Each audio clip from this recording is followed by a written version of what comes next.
You're listening to Cut Through the Noise with Aisling O'Rourke in association with thecommunicationscoach.ie. Hello and welcome back to Cut Through the Noise with me, Aisling O'Rourke, the Communications Coach. Cut Through the Noise is the podcast that helps business leaders improve communication and marketing, elevating your brand's impact to increase sales. If this is your first time listening, a warm welcome. Please do be sure to check out our back catalogue. This is the final episode of Series 4, and in this series, we have been focusing in on sustainability. For those of you who've been following the journey, thank you very much for tuning in. And as we wrap up Season 4, today's episode is looking back at the conversations that we've had this season, all of which focused on sustainability in business. Sustainability isn't just a buzzword anymore, it's a business imperative. But communicating it effectively, that's where many leaders struggle.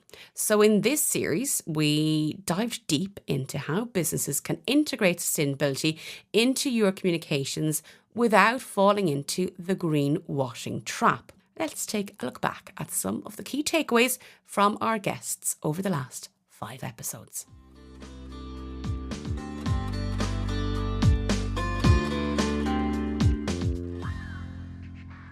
So in episode 1, we focused in on the definitions because, when it comes to sustainability, if it's not your area of expertise, there's a little bit to get to grips with, whether it's ESG or SDG. It can feel overwhelming. So we broke down these acronyms into, usable pieces of information. If you want to think about it this way, ESG is about how your business operates and impacts the world today, while SDGs provide a broader framework for how your business can contribute to the world's long-term sustainability goals. So whether you're just starting your journey on sustainability or looking to deepen your commitment, understanding ESG and SDG can not only help your business thrive, but also help it make a meaningful difference in the world. We then moved on to Orla Martin, and Orla is the head of the local enterprise office in County Offaly. She shared invaluable advice on how small and medium-sized enterprises can engage with their local enterprise offices to boost their sustainability goals. Orla reminded us that sustainability doesn't always mean large-scale changes. Sometimes it's the small and incremental improvements that make the biggest difference. And we start with people with the why, and the reason why it's great to embrace green initiatives, digital and also lean is, there are a number of reasons. So sustainability of your business itself, being open and providing what your customers want to see, and also to attract and retain employees. The sustainability and green issues really, really important there. My conversation with Orla really set the tone for this series overall, and sustainability, as far as I'm concerned, has to be woven into the fabric of the business. And Orla's insights made it clear that utilising local resources can help ease that transition. And it's really important to remember that support is available from your local enterprise office up and down the country, and oftentimes there are grants available from the local enterprise office, so they're worth booking an appointment with to see how exactly you can avail of those supports, what those supports are, and just how to go about doing it. We then spoke with psychologist Dr. Owen Gallivan about the psychology behind making sustainable changes within our organisation. Dr. Owen gave us practical advice on how leaders can motivate your teams to take sustainability seriously. I mean, we've all had that moment where the bosses come up with a new genius idea that we all have to implement, and, we've seen the eyes rolling. So how do we encourage our staff, our team, to really get on board with making lasting change? Some people stay in a position of denial, of threat to themselves, even when there's overwhelmingly obvious evidence that their life is in danger. So we have to kind of allow that that's true, first of all, and not expect everyone to be uniformly conscious or willing to accept the reality of what's occurring. I also don't think that that should make people fearful of moving forward with the conversation. You know, it's a little bit like if you went to your doctor and you got a terrible diagnosis, and then you became fearful of looking at it again. And I think some people are there. I don't want this to be true. This is a deeply uncomfortable thing to become conscious of.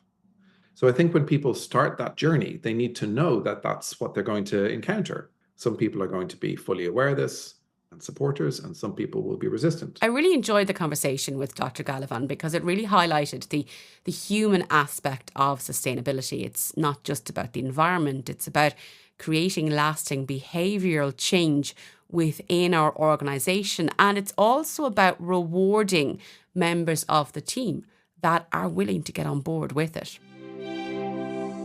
We shifted gears a little bit and spoke with Lisa Dooley, the creative director of The Factory. The Factory is, of course, a graphic design and print company outside of Birr in County Offaly, and their entire company aims to have a positive environmental impact. So we spoke to Lisa about how rebranding can position a business as a sustainability leader, and Lisa shared how their business successfully aligned their rebrand with their commitment to biodiversity and sustainability. A lot of the most successful businesses, there is a purpose behind them. There's a really solid, tangible purpose to why they're in existence. It can be something to do with environmental responsibility. It can also be social responsibility, animal welfare, like something, or even just like, I don't know, putting happiness out into the world, just something that really, I guess, answers a fundamental problem that people care about. And I think if you can like tap into whatever that is in your business core and try and communicate that to the business, and think about business as a vehicle for good, not just making money, like that's almost like a consequence. Yeah, I think if you can do something good with your business, it's going to boost your business profile. You're going to be a healthier business overall. As Lisa said, for The Factory, sustainability was a non-negotiable, and they wanted that reflected in every aspect of how the company is represented in the world. The Factory story is a powerful reminder that branding goes beyond aesthetics. It's about telling an authentic story that resonates with your audience, particularly when it comes to sustainability. Moving to a larger enterprise, we spoke to Rosie O'Neill, Sustainability Manager at An Post, and we talked about the challenges and opportunities of embedding sustainability into a larger organisation.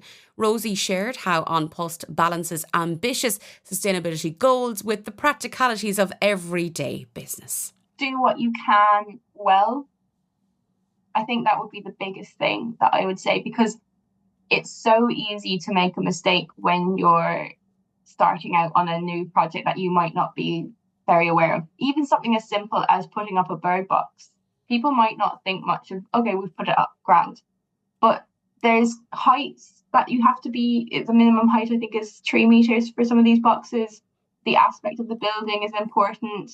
You know, it's things you might not think of automatically. So if you've just gone out and bought a load of bird boxes, invested in getting them put up, and they're in the wrong place, it's just a wasted effort. So I think just take a small step at a time, but research it and engage with the experts. You know, that there's quite a lot of them out there. There's lots of organizations, and they're so happy to get people engaged that it's really helpful. It's a really pleasant conversation. So I think it's one area that you shouldn't feel pressured to go out on your own. Like, there's a lot of support out there. Rosie's insights were incredibly valuable, especially for larger organisations that may feel overwhelmed by the scale of sustainability targets. She showed us that it's about steady, continuous progress, much like what Orla said, those incremental changes that have a positive impact over time. It's not about quick fixes. And of course, all of this is with a view to avoiding the dreaded greenwashing accusation. Over the course of the series, we explored how transparent communication can help businesses maintain your credibility while promoting your sustainability efforts. Like, we can't forget that while this change is the right thing in terms of the environmental impact, it's also a regulatory requirement nowadays. So making these changes, doing it correctly, doing it incrementally, and quite frankly, not biting off more than you can chew is really important if it's going to have a lasting impact in a positive way on your business overall.